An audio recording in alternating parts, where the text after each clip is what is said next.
Hey, this is Eric, and thanks so much for joining me for this session on excellent extensions for Chrome. Now, before we get started, a little bit of housekeeping here. First, I want to make sure you can get to the resources that we'll be exploring during the session. You can do that at the bit.ly link you see here, bit.ly/kurtz-ext. That will take you to a document that looks like this. That document has everything that we're going to be exploring during this session. You are absolutely welcome to make a copy of that or save it to your drive or bookmark it as needed. Just to give you a quick overview of what you're going to see in that document, at the top you'll find all of my contact information. Below that is a sharing document, so if in the future you've got questions or comments related to this particular session, you can drop questions and comments into that sharing document. And then on page 2, there's some general resources, including links to the slideshow. So if you do want to also access the slideshow, you can do that as well. And then the rest of it, basically, it's just all the stuff we're going to be exploring. So we're going to work our way down through this, try to get through as much of this content in the time that we have here together. Excellent. Again, that is bit.ly/kurtz-ext. All right, well, let's go ahead and talk about what we're going to do here in our session. So this is a session all about Chrome extensions. So it makes sense to start off with a quick overview of what extensions are, and then talk about how to find extensions, how to install them, how to pin them, how to use them, how to manage them, just all of the general mechanics of how they work. That's going to be pretty quick. We won't spend a lot of time on that. The majority of our time is going to be on recommended extensions. I picked like 15 of my favorites. I'm going to do my best to try to get through all 15 of them. It's hard to narrow it down, but I'll try to share why those 15 made my cut of the ones I wanted to share with you here today. And as another quick reminder, if you have some of your own favorite extensions that I did not include in my list, I would love to hear from you. So again, I would encourage you to use that linked sharing document right there on the page 1, right below my contact info is that sharing document. That'd be an easy way to drop in some suggestions you have for your favorite extensions. I am excited to pick up some new ideas from you. All right, let's go ahead and get on into this. So first of all, what are extensions? Now, you're probably already familiar, but if not, I just want to make sure we're all on the same page here. So extensions are small programs that can customize and enhance the functionality of the Google Chrome browser. So basically what we're talking about here are third-party tools that you install. So this is something you have to choose to install. And then after you install, what happens is it puts these little teeny icons way up in the top right-hand corner of your browser. If you look at the top of mine at the moment, I've got several of them, about 7 or so that are running at the moment. There's also a little puzzle piece up there in the top corner where you can see the same extensions as well, including potentially some that you don't have pinned. We'll talk more about that in just a little bit. But the idea is if there's something you've always wanted to be able to do in the Chrome browser and well, it just doesn't do XYZ, well, maybe there's an extension that will do that thing for you. You can install the extension and then use it to have those extra features. All right, so how do we find extensions? Well, you're going to go to the Chrome Web Store for this. Now that's at chromewebstore.google.com. Let's go ahead and pop on over there real quick. So here's the Chrome Web Store. There's a whole bunch of different ways to browse around and find things. Do note at the top there is a link specifically for extensions. So we're going to go ahead and click on that since that's what we're looking at here today. And what you're going to notice, of course, they're going to have some suggestions here. They're also going to have some extensions grouped by categories like, retro games or online education or things that work specifically with Gmail. So that's common that they're going to have some featured ones. But then over here on the side, same idea. You got all of these different categories that you can explore. So for example, if you were looking for something that dealt with accessibility, you could click on there and now you're going to find extensions that might read text aloud for you or allow you you to speak and have what you say get typed up, things like that. So that's one way to go. You certainly can do that. You can just browse through the ones that are here. Another option is just a search. You could come up here and say, okay, I want to find maybe some extensions that deal with math. Maybe you're a math teacher. And so now you're getting some math related extensions. So there's a number of ways you can go about trying to find these. Now, another option, of course, is you can just click a link that somebody's given you. And later on in here, when I do talk about a lot of my favorite extensions, I have done that. I have included links for all of those. So later when we start getting into these, you will see I have put a Chrome Web Store link right next to these extensions. So you don't have to hunt for them. You can just click on the link in the agenda document, and that'll take you right to those extensions. All right. Now, with that said, we want to go ahead and try to install one. So for my example today, the one I'm going to do is an extension called Postlight Reader for this early example, just to show you the basics of how this works. And then we'll get into lots of other extensions later. So Postlight Reader is an extension that helps clean up web pages to remove distracting elements so that the student or whoever can just focus on what they need to read and not get distracted by the advertisements or the comments or other things that might be on a web page. So it's all about cleaning up a web page. So let's say we want to do that. We want to find Postlight Reader and install it. Now, I do believe I did see it in the accessibility section, so I could go there and yep, there it is. I do see Postlight Reader right there. If I didn't see that, I could just type in Postlight. Maybe I said, hey, somebody told me there was a thing called Postlight Reader. I could type it in. That would work as well. Clearly a number of ways you can get to it. And yes, in our agenda document, I have also included a link to that in here so that you can explore that as well. So here is the Postlight Reader extension here on page, looks like page 4. So that'll get you there as well. Well, so let's say we found the extension. Go ahead and give a click on it. So at this point, we could just click Add to Chrome and we could install it. But it's always important that you take a little bit of time and just check it out. Make sure that this is something that you want to install. There's a couple of things that might help with that. If you start looking here, I do notice it is a featured extension. So, well, that's encouraging. So that means it's following the recommended practices of Chrome extensions.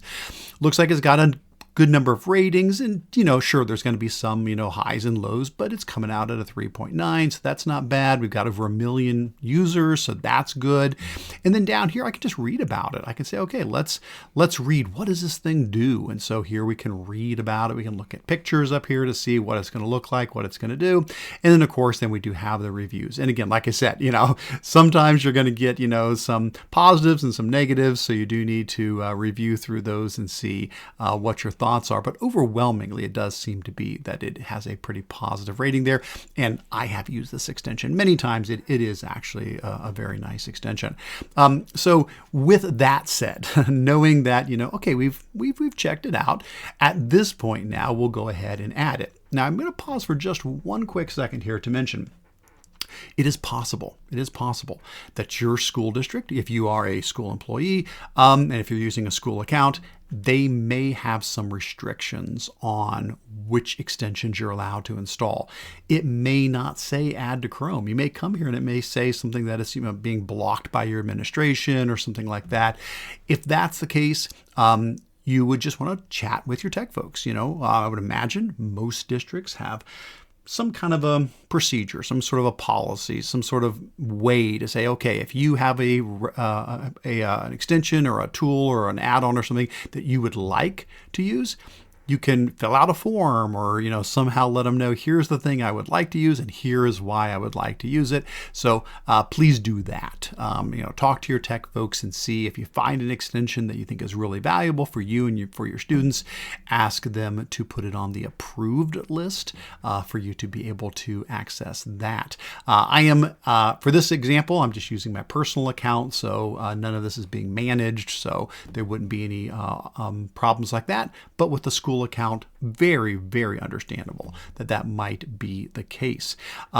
You can also, heads up, you can have them approve an extension for staff members, but not for students or just for certain grades. So your tech folks have a lot of ability to get in there and micromanage that. So even if it's a matter of testing it out with a smaller group, that can absolutely be done. It's not an all or nothing thing. Well, enough of that. Let's go ahead and install it. So basically, I'm going to click Add to Chrome and click Add Extension. I mean, that's really pretty much it. At this point, you're going to see up in the top right-hand corner, this little extension just popped up. It says Postlight Reader has been added to Chrome. That's it. It's been installed. Now, I mean, that's a typical installation. Sometimes after installing it, there may be other windows that pop up. If it's a more complicated program, more sophisticated tool, it may then ask you to log in. It may ask you to, set some settings. Postlight Reader is very basic, so it's not going to do that, but be aware that could be the case.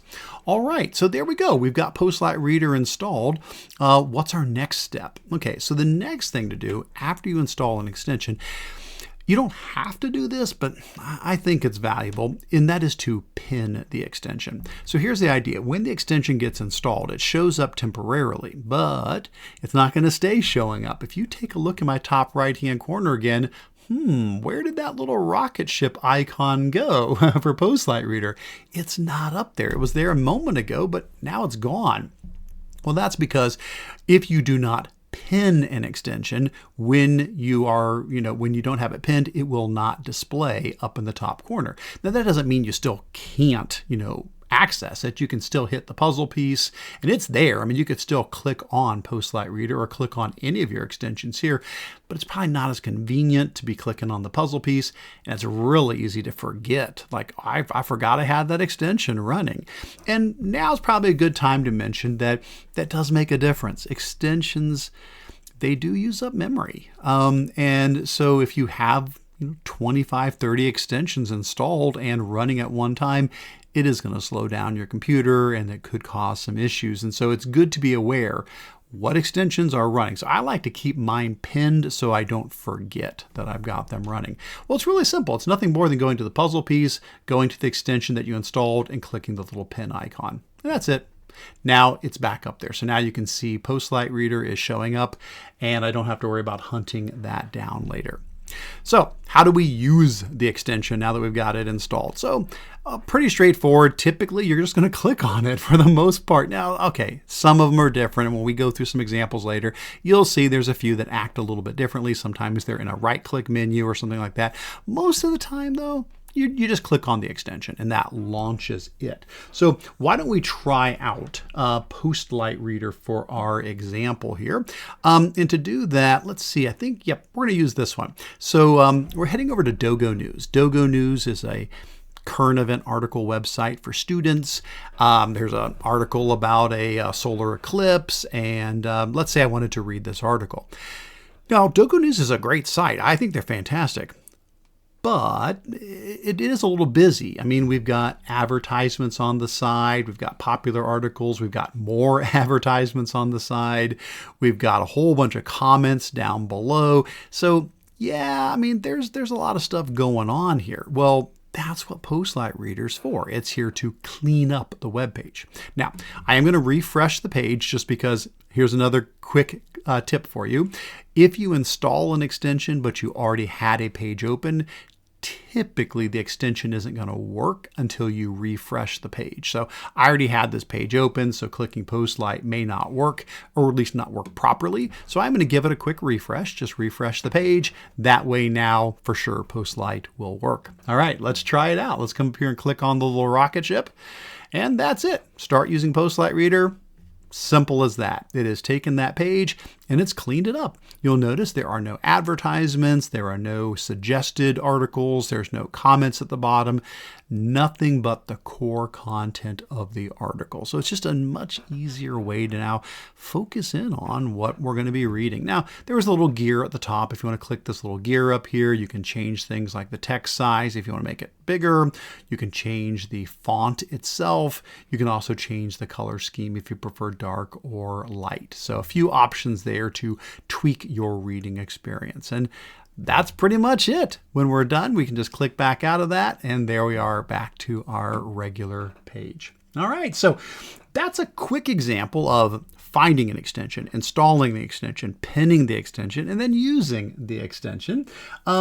Let's say this though. Let's go one step further. Let's talk about managing these. So it is possible that you might decide later, you know what?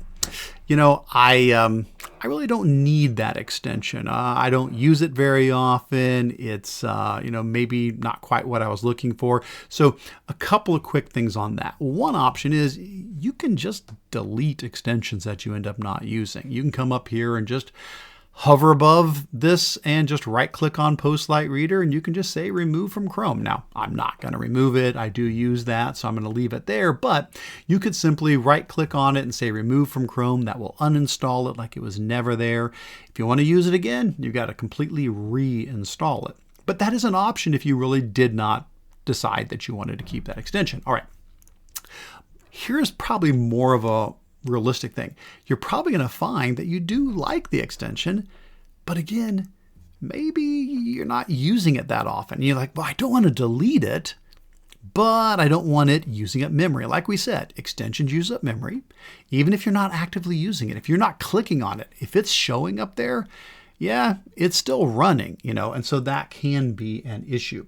So what we can do is we can manage our extensions. So this is another extension. This is an extension to manage your extensions. So this is an extension called Extensity that I want to talk about, and it is an extension manager tool. It is wonderful. It is such a great tool. The link, of course, is here in the agenda. So if you scroll on down to the section I'm managing, here's the link to Extensity. That'll take you out to the Chrome Web Store and you can install that. So I have Extensity installed. It's this one right up here. That's Extensity.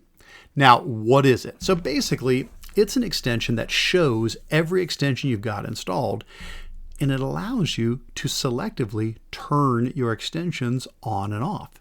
You don't have to uninstall them. You don't have to delete the extensions. You can just disable the ones you're not using.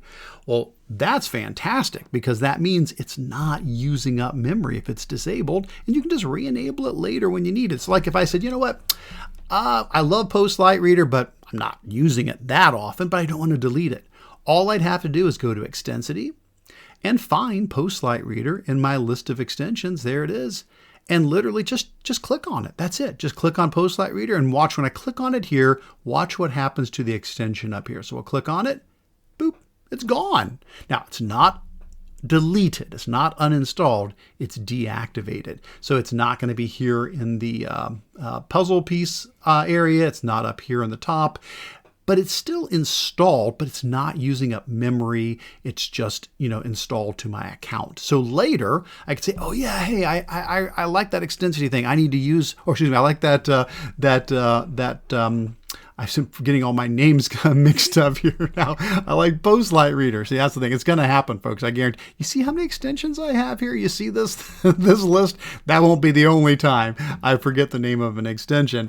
But Postlight Reader. I can say, you know what? I want to use Postlight Reader again. All I do is click on Extensity, scroll down, give a click on it, and boom, it's back and it's ready to rock and roll, ready to be used. So that is my recommendation to you is definitely install Extensity. That way you can have, like I do, like a good 100, or so extensions installed and just use the ones that you need. Now I'll be doing that all throughout the rest of this session because as I demonstrate extensions to you, I will be turning them on and off. I'm not going to have all of them running at the same time, so I'll keep popping up there and doing that. Speaking of which, what are some of my favorite extensions? So at this point, we're going to kind of turn the corner in this session. That's enough on all the basics, the mechanics, the ins and outs of how extensions work. What I'd like to do is spend the rest of the time talking about some of my favorites. Now, I do have a Google Sheet where I try to keep a list of the ones that I'm currently recommending. You can get to that. There's a bit.ly link you see here, bit.ly/Kurtz-ext list, like extension list. It's also, of course, in the agenda. So you can see that here on page 5. There's the link for it. And I've already got that opened up over here. I'll zoom in a little bit so you can see that a little bit better there. And so basically what I do with this spreadsheet is I have alphabetically all the extensions with a quick little description next to them, then a link to the Chrome Web Store so you can go install it. Now for some of the extensions, I might have like a resource that goes along with it. Maybe I did a blog post about it, or maybe I included it in a training video or something. So not all of them, but some of them may have some additional material support resources here on the side. But basically, this is it. This is my current list of extensions that I'm recommending. I don't use every one of these, but they're ones that we've had to maybe evaluate for use at work, and so they've made it into the approved list here. And it looks like at the moment, how many do I have?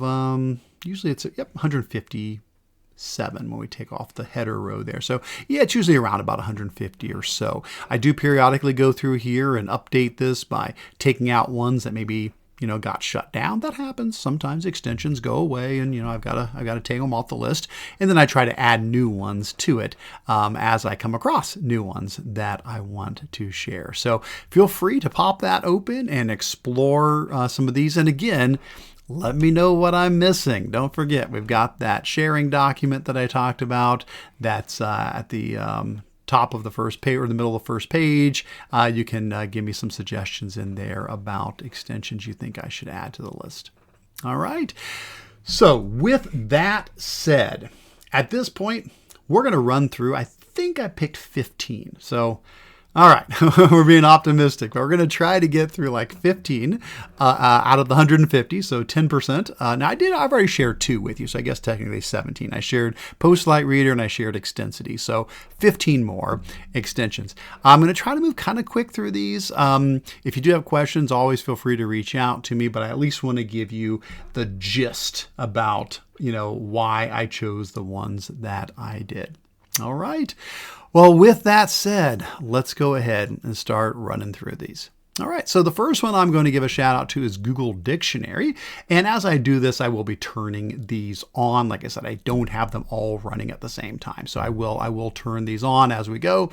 Google Dictionary is a great extension that basically allows you to simply double click on any word on any website, and it pops up a definition of the word. Now that can be really useful if there's, maybe a student who's reading an article and they come across a word they don't know and they just need a little help. So for this one, I'm going to pop over to a different article, something a little bit more complicated than the Dogo News one. Here's an article about caterpillars turning into butterflies from Scientific American. So a good size article here. And if I was a student reading through this, it's certainly possible. I'm going to refresh this just to make sure that it knows the extension is there. It's very possible I could hit some words here that I'm not sure about. Well, if that's the case, I could just give a double click on any of these words, like maybe the word chrysalis. And if I double click on it, it's going to pop up a quick little definition of it there. Or maybe I'm not sure about, enzymes, or maybe, I'm not sure about larva. You get the idea. So for any word, if I'm reading along, it's like, well, I'm just not really sure what that is. I can just double click on it if I have Google Dictionary installed. Now, what's cool is there's also a more button there. If I do need to go further, I can go ahead and give a click on the more button. That's going to open up a Google search that defines the word where I can get it pronounced. So let's pronounce this here. Larva. There we go. And I can even do the learn to pronounce option here. If I want to practice saying it myself, I can, see it again. Larva. And I can even practice here. Let's try that out. Give it permission here. Larva.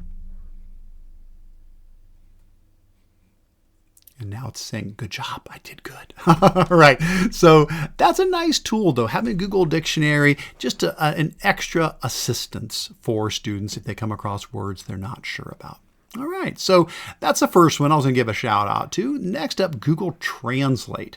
So why don't we do our quick switcheroo here? We'll turn off Google Dictionary. And I could have a lot of these running at once, but I think I'm going to pretty much just swap them in and out most of the time here. So Google Translate, as you can imagine, it translates content. Now, there are so many translation tools from Google, where you can use Google Translate the website. There's a mobile app. You can do translations inside of documents to translate a whole document. There's a lot of options out there for translation. This is more if you just need like a sentence translated. Again, you're reading an article and you're just not quite sure about a particular sentence. It's just a quick, easy pop-up that will give you a translation.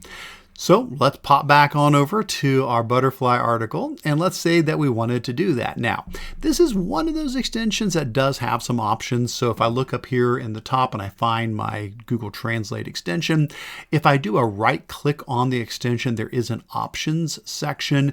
And when I do that, it does allow me to pick, for example, what my language is. Now, I chose Spanish for this example, but as you can see, there are lots of languages you can pick from, but basically you're doing that to let Google Translate know what your preferred language is. So if I was maybe an English language learner and I'm reading this article, but it would benefit me to see a Spanish translation, if I've got the extension installed, all I have to do is select some text and it's going to pop up this little Google Translate icon automatically because the extension is installed.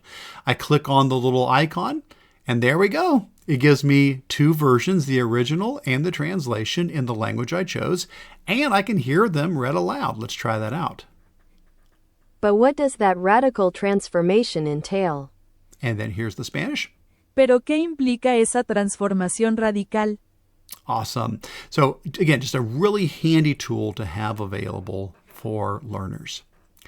All right, next up, Read and Write for Google Chrome. Now, I'm going to be tempted to spend too much time on this one because it's easily one of my favorites. So I'm going to do my best to just focus on some of the real key features here. I will let you know that I do have a lot more information on this one.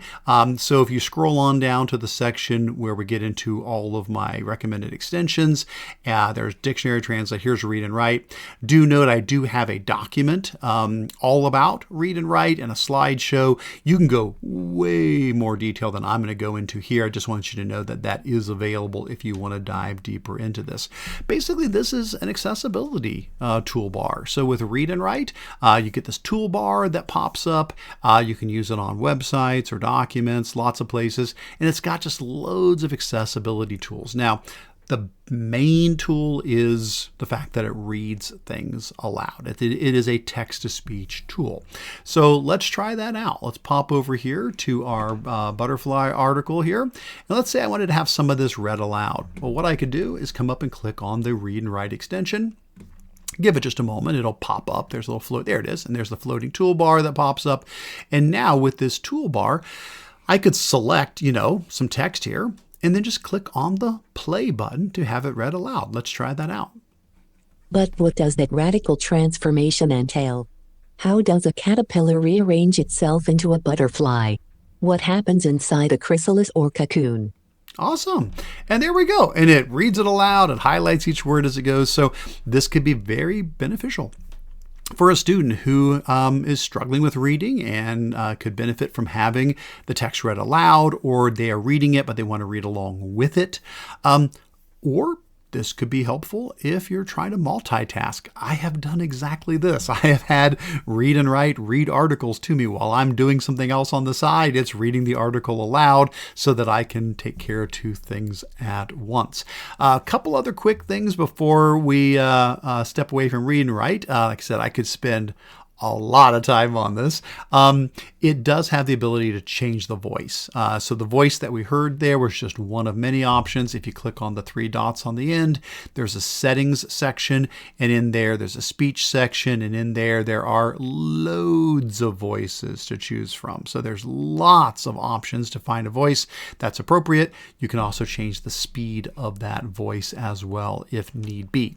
Now, I will say real quick, this is an extension with two versions. Up till now, most of the extensions have just been what they are. This one does have a free version and a paid version. So heads up, everything I'm showing you today, it's all free things. I'm not showing you any extensions that require a payment. Now, some of them, though, might have a paid version that gives you more features. That may be the case, but I'm showing you the free versions. So in this case, the text-to-speech, that is free. That is completely free. There's no charge for that whatsoever. All the voices, that's free. The translation feature is also free in this. There's a little translator pop-up where I can go in and I can pick, a word in here, and then it will give me a translation based upon, the language I chose in my settings, and it can also read those aloud for me. So, Caterpillar. oh, and here we go. Orla. Okay, there you go. So you can also have those read aloud. So the text-to-speech and the translation, that's just free.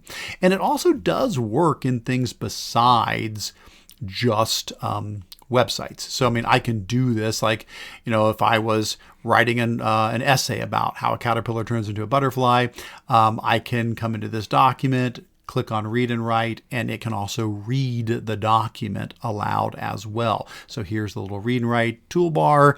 I could come here and hit the play button. How a caterpillar turns into a butterfly. That can be great for a student to hear their own writing read back to them so they can do some self-editing, which is really, really nice. Now, quick heads up. All these other buttons here, every other button you see there, those are part of the paid version. And they're great. They're awesome. I will let you know, if you're an educator, though, they're such a cool company. They allow you to get the paid version at no cost, no strings attached. So if you look on page 5, where I talk about Read and Write, I do have a link where it says premium version is free for educators. So that's not for students, that's not for non-educators, but anybody who's an educator, school employee. If you come here and give a click on that link, there's going to be an option to come in and say, yep, I want to, use Read and Write for free. And basically it's going to say, fill out this form. You just fill out the form and submit it, and that really is it.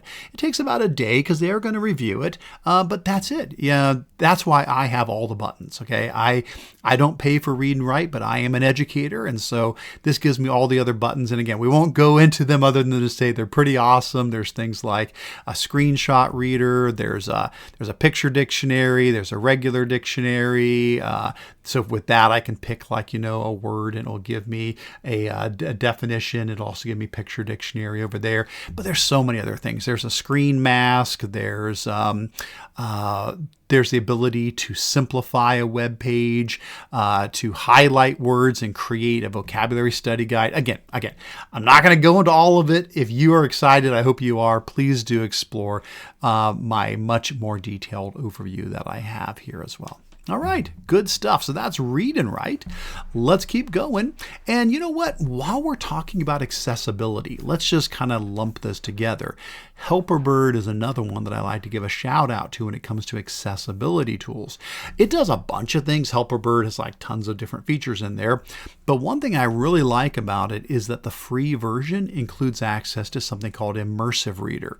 Now, Immersive Reader was designed by Microsoft, but it's been included in other products. It's inside of Helperbird as well.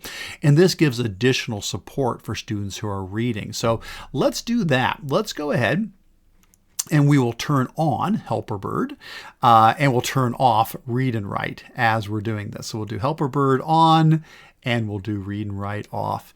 And let's go back over to our butterfly article here, and I'll show you how the immersive reader feature of Helperbird works. It's a little different than what we're used to. It's a right-click menu. I said there'd be some like that. Basically, what you do is you take your mouse and you select the text that you want to be reading. So you can grab as much or as little as you want. It's just up to you. And then you right-click on top of the selected text. You go to Helperbird and you choose View in Immersive Reader. Now, it's a couple of steps, but it's worth it. Trust me, it really is. It's very much worth it. So once you do that, it's going to take that text and it's going to open it inside of Immersive Reader. Okay, so let's explore what Immersive Reader is all about. Well, first of all, it can read things to you as you would imagine. So I can hit the play button down here. As children, many of us learn about the wondrous process by which a caterpillar morphs into a butterfly. And there's some settings here where you can change the speed and pick, a different voice.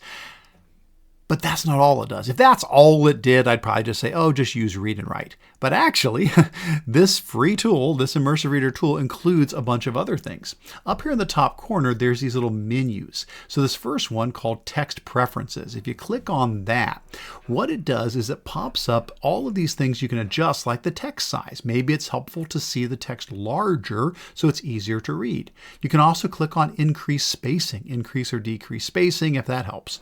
We can also change the font. Sometimes different fonts are easier to read. We can also change the color. Maybe it's easier to read with a yellow or blue or green background, whatever the case might be. You can adjust that. Then there's a menu up here called Grammar Options. This one has a great option to break words into syllables. If I click that one on, it puts these little dots everywhere there's a syllable break. As a student is reading, it helps them get that transformation. Chrysalis. They can see the different spots where the syllables break. Even further, I can decide to color code my nouns purple and my verbs red, my adjectives green, my adverbs yellow. Now, of course, we can pick different colors if we want, but those are the default ones. And I can even show the labels so I can see which ones are nouns, verbs, adjectives, and adverbs. So really nice. That is an awesome feature that's included. And then lastly, there's the reading preferences section. This includes line focus. Now, if I'm doing line focus, what that does is it darkens the screen except for, where whoops, sorry about that. Here we go. Where I can move this up and down on the screen, it darkens the screen and I can just look at a single line at a time. I'll come back up here though and turn that off. And you can do, I think, a little bit wider or a bigger section as well. So that's nice. But it also has a picture dictionary and a translation option. So I'm saying this thing it's loaded with free. All of those are free. Everything I just mentioned there, that's all free stuff. So at this point, if I turn the picture dictionary on as well and the translation, now I can click on any word and I'll get a translation. De la oruga. And I'll get a picture of it as well. So I can just start clicking on different things. Now, not everything's going to have images. I'm sure if I click on enough of these, like dormant. Okay, so like dormant did not have a picture to go along with it. But many, many, many of the things are going to have those. And that's it. So and then we can just back out of this when we're done. What a neat tool. So that is Immersive Reader, which is part of Helperbird. All right, let's keep on going. Next up, Save Image As PNG. So this is maybe one that won't apply to everybody. I can understand that not everybody's going to care about this particular one, but for those that do, I think you'll be excited. So let's give a quick talk through what this one does. So you may have started to notice that online, more and more images are being saved as what's called a WebP format. Now, for example, this picture right here, if I were to come here and say, oh, I want to save this image. If I were to right click and say Save Image As, it's going to be a WebP file. That is the format that it's in. Now you say, so what, Eric? What's the big deal? Well, unfortunately, it's such a new format. A lot of tools don't work with WebP. So if I wanted to say maybe I'm making a slideshow and I wanted to include this picture of this butterfly in this slideshow because I'm teaching my students about it, well, normally I could just click on the image, come over here to my slideshow and drop it on my slideshow. But look what it says. One or more image or video format is invalid or unsupported. So like Google Slides doesn't understand WebP. I can't just drag and drop that over. I can't save it and upload it. I can't use it in a lot of things. So I've started using this extension, Save Image As PNG. And I've already got it installed. It's actually turned on. I just leave it on all the time. But this extension puts a special option in the right-click menu to save any image as a PNG. And so if I'm like, oh, awesome, I do want to grab this butterfly image, I could right-click. And because I've got the extension installed, Save Image As PNG is an option there. That will go ahead and convert that over, and I could rename it if I wanted to give it a better name, that's fine. But basically, boom, there we go. Now I have that image saved as a PNG. I would be able to turn around now and I should be able to just, insert that image, upload it from my computer, go to my downloads here, and should be sitting there in my downloads. Yep, there it is. Awesome. So now I've got my butterfly image. Now, of course, always use images responsibly. Make sure you are honoring copyright. Make sure you're using it for educational purposes, etc., etc. Just letting you know this is a tool that can assist with dealing with WebP images. All right. Next up, Nimble Capture. So Nimble Capture is a screenshot tool. There are so many screenshot tools out there, lots and lots and lots of them. I have found this one, though, just to be so reliable, so easy to use, so powerful. It is my go-to for so many things. Let's go ahead and turn it on just so we can see how it works. Let's turn off Helperbird. We don't really need that on anymore, and we'll pop on our Nimble Capture there. It's one that I pretty much leave on constantly, but I had it off for the moment here. Let's say that I wanted to do a screen capture for whatever reason. I wanted to grab this section of the screen here. I wanted to grab, these 3 popular stories. Maybe I'm just showing people the kind of cool things that Scientific American has, and I want to grab an image of this part of the screen here. Well, that's where a screen capture tool is going to come in. I mean, I can't just save this. I could save each individual image, but let's say I want to grab the text, all 3 images, the whole thing. Well, if I've got Nimble Capture installed, I can just click on the extension and look at all these options I get up here. I can capture the visible part of the page, a fragment of the page, a selected area. I can select and scroll. I can get the entire page. I can do a delayed screenshot where it waits 5 seconds for me to pop something open or whatever. On and on and on. I can even do video recordings, lots of cool stuff. Well, let's say I just want to grab an area. Simple as that. I just click selected area and that's it. Just click, drag my box around it, and if I'm happy with that, awesome. I can now click on the edit button here and it brings it into a temporary editor if I do need to do. I probably don't need to edit this one. But if I wanted to, I can draw on it, I can add shapes on it, I can add text to it, add, arrows, things like that. I really don't need to, but just as an example, maybe I'll just draw an arrow or something like that to point something out. So you can edit it if you need to. And then when you're done, you just hit done. That's it, folks. You got it. You can download it, or you can right click and download it. Or here's the really cool thing. You can just drag and drop it. So I could grab this image, hold on to it, go over to that slideshow we were in earlier and just drop it in. How easy is that? I love that because that means I don't have to download it and then re-upload it. That saves me time, and it also keeps my computer from getting cluttered because I don't really need to have a copy of that image on my computer. I just needed to get it into the slideshow. So, wow, what a time saver. Absolutely love that. Does a lot more than that, but that's the gist. All right, next up, let's take a look at Brisk Teaching. Now, this is another one. I could spend so much time on this. I'm going to do my best. I'm really going to try hard to not spend too much time on it because it is just such a powerful tool, but I do want to give you the big picture of what this is. So Brisk Teaching is an AI powered extension. It takes advantage of generative AI, like, ChatGPT, that sort of thing, but in the format of a convenient, easy to use extension. And it does a bunch of things. Now, here's one again where, yes, there's a free version and a paid version. The free version is very robust. I believe 20 of the tools are included in the free version. So you can get so much out of the free version of Brisk. I want to run through a couple of the things that it can do with you here. So let's turn it on and take it for a spin here. Let's turn on Brisk Teaching. And then while we're doing that, we'll go ahead and turn off Nimble. Okay, I think we're good.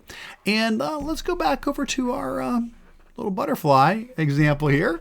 And let's say we want to use Brisk on this article. So let's say I'm teaching my students about how a caterpillar turns into a butterfly. And maybe I want to use AI to help generate some content related to this article for my students. Well, take a look in the bottom right corner. What is that?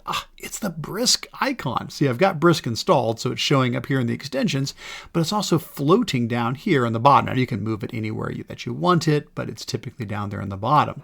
So what I can do is simply go to, for example, a website, click on Brisk, and ta-da! Here's all the things I can do with Brisk. And we'll run through a couple of them. Now, it doesn't have to be a web page like an article. You can do this on a YouTube video. It can apply to that. You can do this in a Google document. There's a lot of things. You can do this with PDFs. So many different things. In this case, I'm just using an article as an example. So basically what I can do is from Brisk, I can go ahead and say, okay, let's create something based on this article. Well, what can I create? Lots of things. I can make a quiz about this article. I can make a rubric, a syllabus, a progress report, a lesson plan, DOK questions based on this, a translation, a science lab, a slideshow as well. I mean, so many possibilities. Let's just show you a couple quick examples. Let's say we want to make a quiz. Maybe we say, okay, the students are going to read this article and I want to give them a quiz on it. So I could say, yeah, let's create a quiz. And I could pick, what grade level I think this is for, and, the type of questions, how many questions I want. I'll keep it quick. I'll just say 5 questions just to save a little time here. And then that's it. Hit next. Say I want to make a Google form out of this. And away it goes. Now, it's going to take it a little bit of time. And so, we'll get a pop-up tab here where it's going to open up Google Forms. And if you give it a little bit of time, it'll start generating it. And actually, that was a little quicker than I thought. So sometimes it takes longer, but nice. There we go. It's done. It made the quiz. And so, of course, I can click on this and I can make changes. Always, always, always verify the information. The AI is not here to do your job. It's here to help you do your job better. So you still have your responsibility to check what was generated, make sure it's accurate, adjust things as needed, put your own personality in it, make it appropriate for your students, whatever the case is. But what a nice way to get a quick start on that. So I could do that, or let's see what else. We could say, let's go to Brisk, let's go to Create, and let's say we want to make a slideshow, a presentation. Sure thing. Let's do a presentation for 6th graders.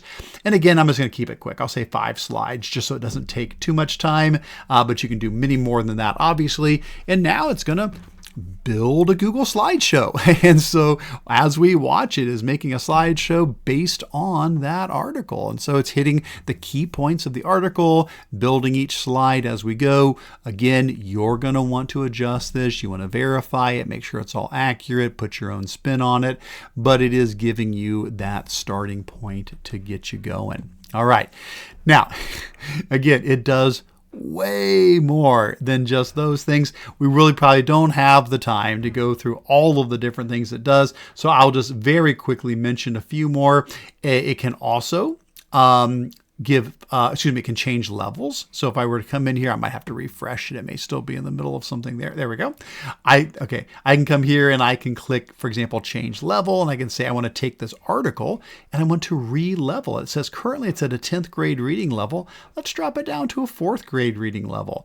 Brisk will now read through the article and generate a new version that in this case is adjusted for a 4th grade reading level. It's going to, again, take it a little bit of time, but as it goes through, it is now generating that new version. When that's all done, I can share that document. I can push it out through Classroom or share it out however I want so that students have an adjusted version of that article. In addition to that, I think earlier I mentioned that I had, see if I can find it again. There we go.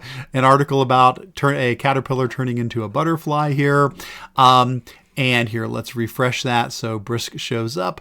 I can also use Brisk to do things like give feedback to my student on their work. So if I click this, I can do, glow and grow. I can compare it against a rubric, etc., etc. I'll just do a quick glow and grow.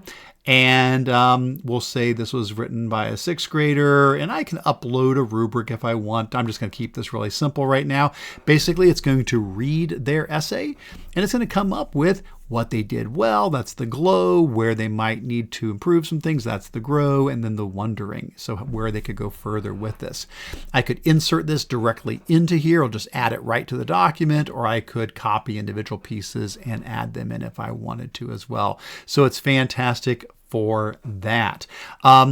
There are other things. I promised I wouldn't go into all of them, but it can also inspect writing to show you the amount of time a student spent writing. It can show you if they copied and pasted information. So if you're worried about a student cheating by copying content from other places.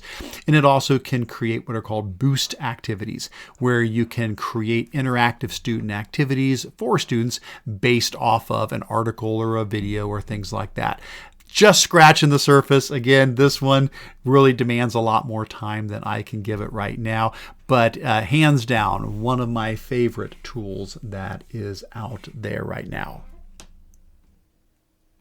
All right, and next up we have revision history. Now, I had just mentioned that Brisk can also help with this. It can help you see the amount of work that a student put into a document, so you have a feel for whether they really wrote it or whether they copied it. This is another tool that is similar to that. I like to combine them. I like to use both. I think using Brisk and revision history together can really help a lot. So let's take a quick look at revision history. We'll go ahead and we will turn off Brisk and we will turn on revision history. And I typically have both of them on, but for this example, I'll just pop that off and tell you what, let's do a different document for this example, because I want to use one that can kind of show this off a little bit better. So this is a pretend essay, but here's the thing.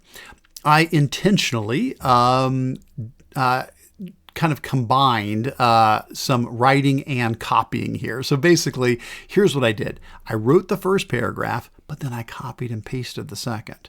Then I wrote the third, then I pasted the fourth, then I wrote the fifth, then I pasted the sixth, then I wrote the seventh. So I pasted 3 of the paragraphs in here. Well, that's hard to see sometimes, to catch that when a teacher is grading. And so what this tool does, and I'll just refresh the document so the extension pops in. There we go. Now you can see the extension popping in there. What it does is revision history, the extension revision history. It puts a gold bar across the top of the document.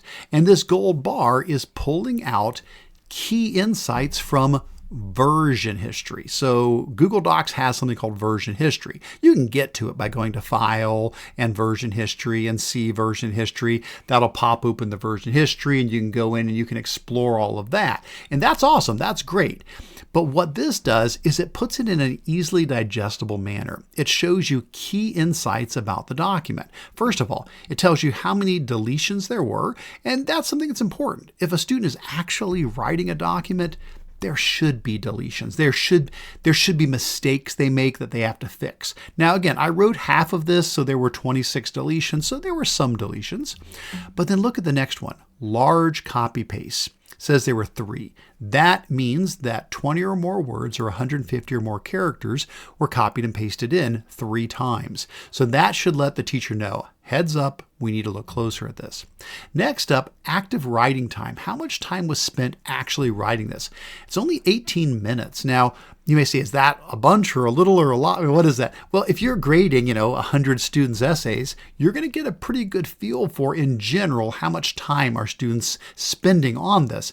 Well, in this case, for me to actually type up all of this, I probably would have needed twice that amount of time to write all that myself. So that is a low number.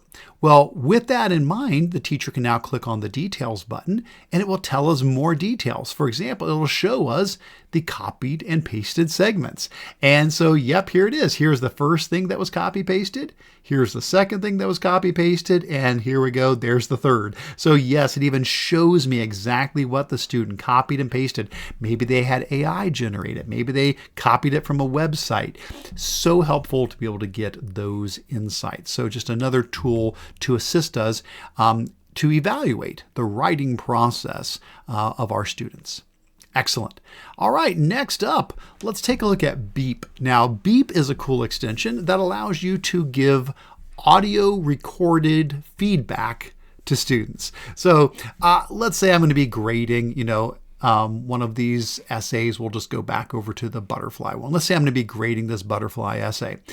I might want to give some feedback. I might, notice that, we've got some issues here, like a spelling mistake here. We're leaving off, we got, an A instead of an and, who knows?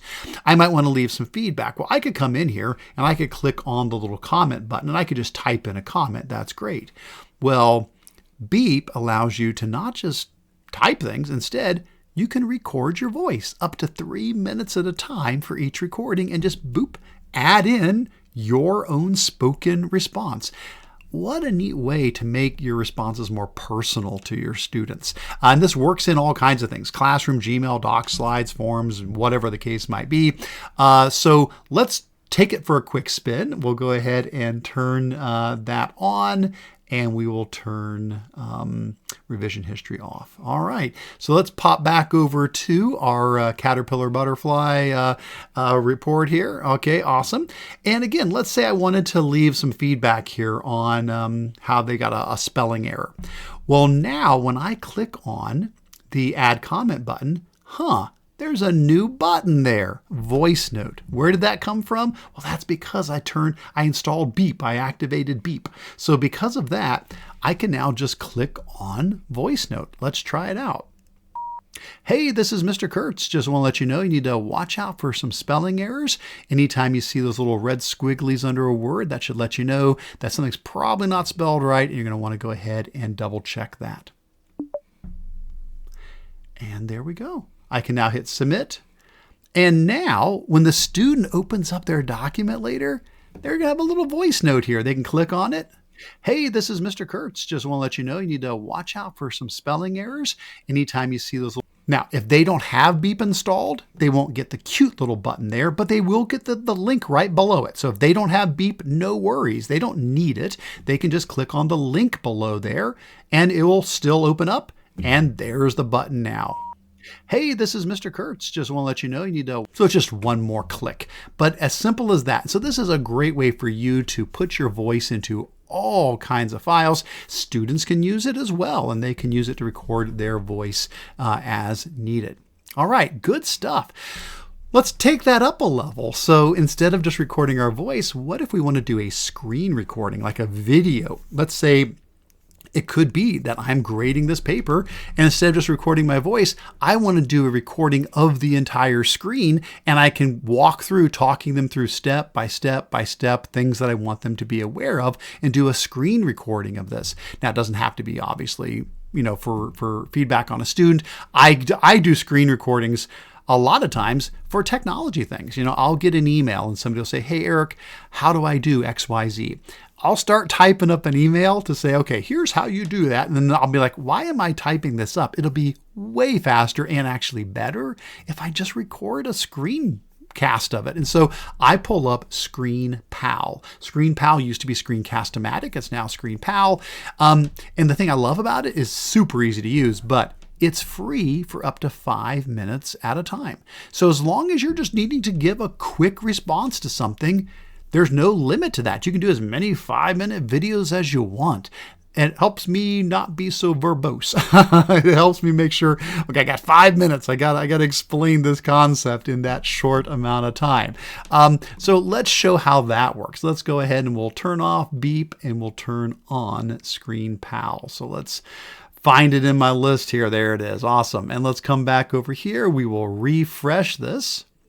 And tell you what, we'll go ahead and we will put that comment away just so it's out of the way there. And awesome. So now we're going to go ahead and look in the bottom left corner. And down here, we will see the ScreenPal extension. We can click down there. Now I have my camera off at the moment, but you could turn the camera on if you want your face down in the corner. That's fine. Basically, I'm saying let's have narration on. I want my voice recorded and I want the screen recorded as well.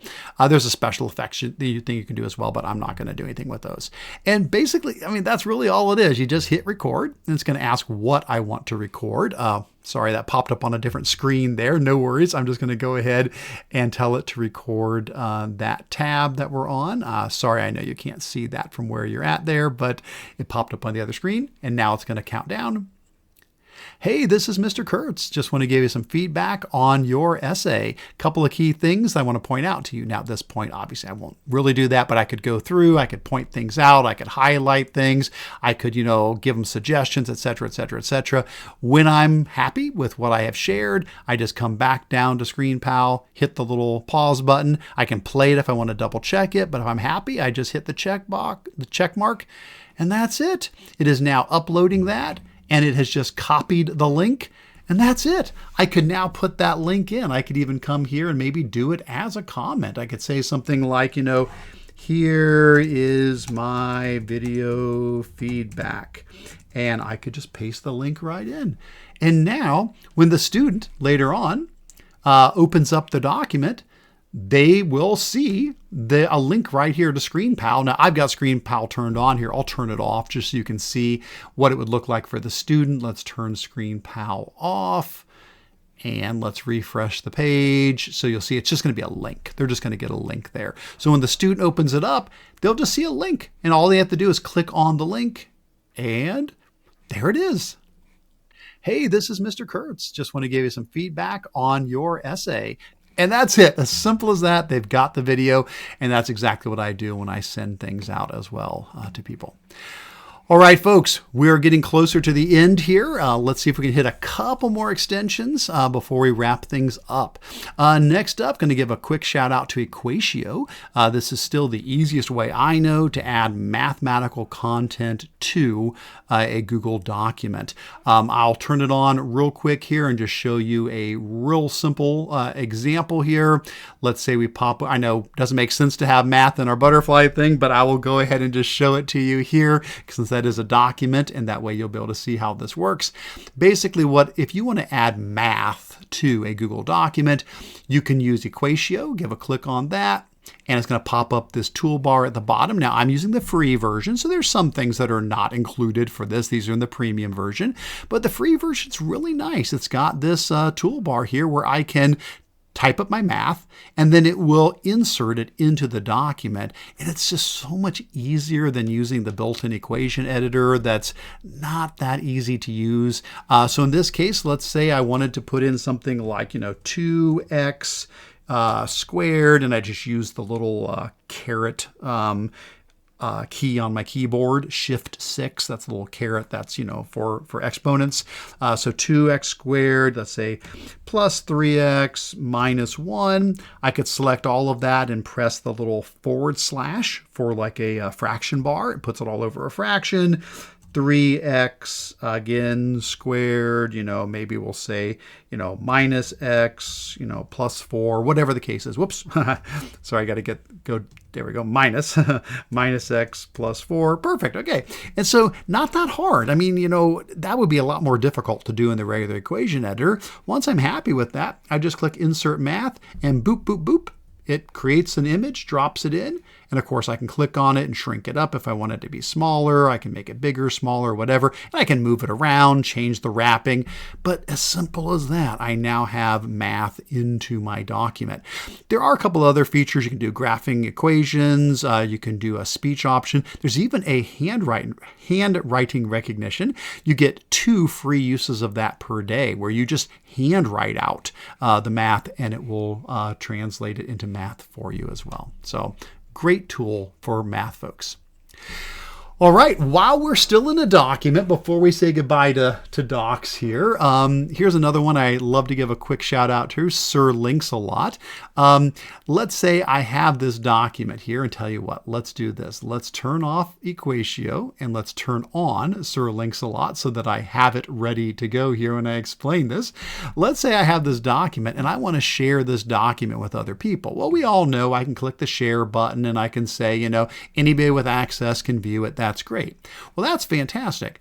But you probably have seen sometimes people share links that do something more than just, hey, view this. Sometimes they'll do like a forced copy link where you click the link and it says, would you like a copy of this document? Or it does a template version of it. There's these different versions, and then sometimes we forget, now, how do I do that? That's not something you can get to through the share menu. They don't have that option in there. But if you've got SirLinks-A-Lot installed, you can just click on that extension and it will give you what those links should be. Where if you say, you know what, I want a forced copy link of this document, you can click the forced copy button, and now it's telling you, it's the regular link with copy at the end. That's right. And so now I can come here and I can copy that. And now if I give somebody that link, if I put that link in, when somebody clicks that link, it's going to say, hey, would you like a copy of this document? And it will force a copy of it for them. Sometimes we forget, how do I make that work? Well, SirLinks-A-Lot makes it easy for you. It also lets you do things like creating a preview link, a template link, or a PDF link of a document. Good stuff. All right. Next up, let's talk about another accessibility tool, Voice-In. Earlier, we saw tools that went from text to speech, things that read text aloud, Read&Write, Immersive Reader. This is the other direction. What if I want my speech to turn into text? I want to speak and have it type up for me.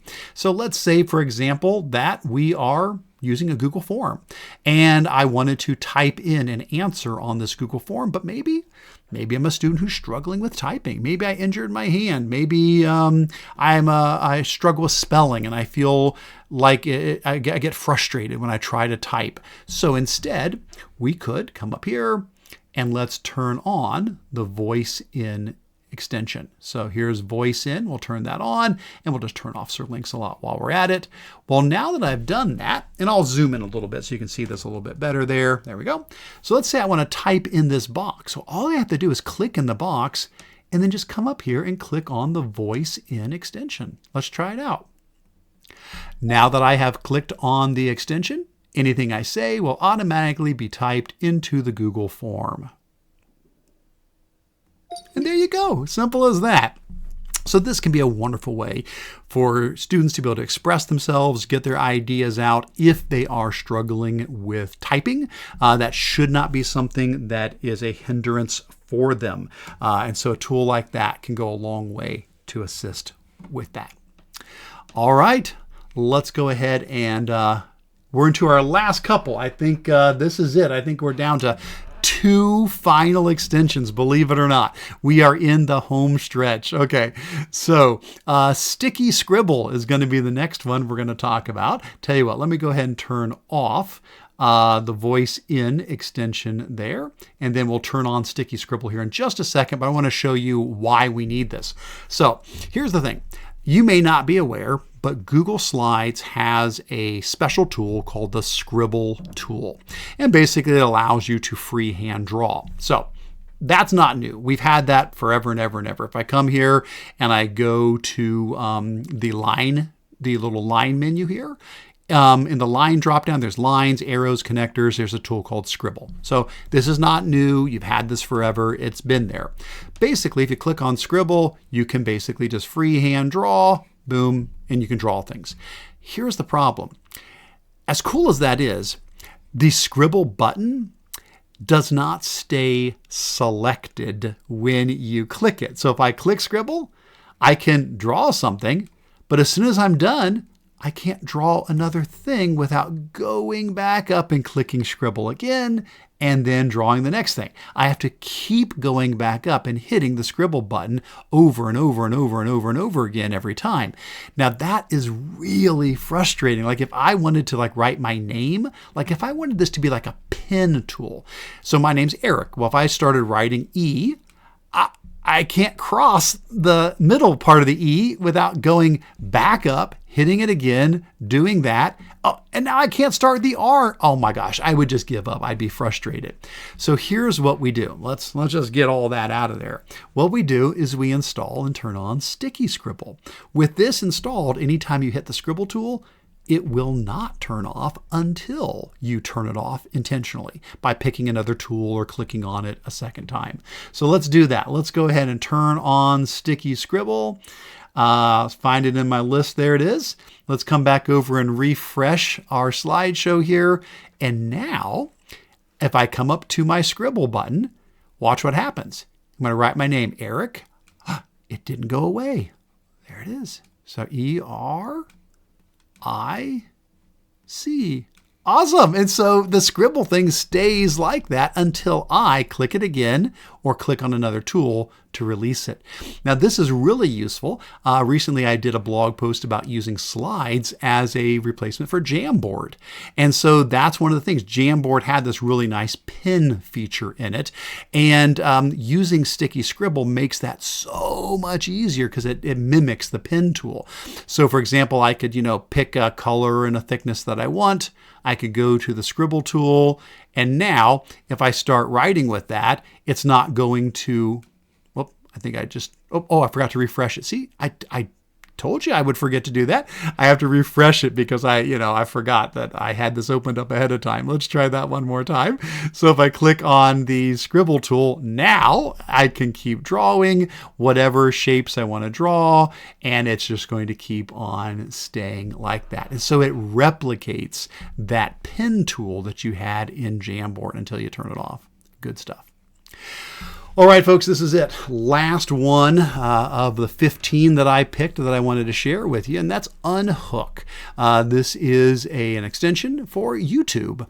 So here's the idea. Let's say you want to show a video in class, but you're a little worried that, what if there's inappropriate comments below it? What if there's, suggested videos on the side? What if there's other things that, might pop up? Well, Unhook is an extension that allows you to turn off and hide things in YouTube.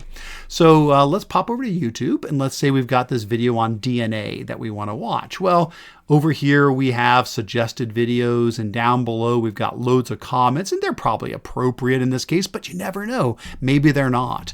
So let's come up here and turn on Unhook. Let's find our Unhook extension here. There it is. And let's refresh this page. DNA is the most... Pause that there. Now that I've got Unhook all loaded up and ready to go, I can come up here and click on the Unhook extension, and I can just hide anything I want to hide. Let's say I don't want this sidebar over here. I could hide the sidebar. It's just gone. Now there's no sidebar over there. What if I don't want comments down below? I could say, you know what? Let's hide comments. And guess what? There's no comments. There's nothing to scroll down to. They're gone. What if I don't even want the description? I mean, there's really no reason to be concerned about that, but I could come here and I could say, okay, let's find that in here. I'd have to find it in, there's so many different pieces in here. I'd have to see which one controls the description there. Tell you what, I'll just start turning off a few things and we'll see. There's the subscriptions. Here's the more, the trending.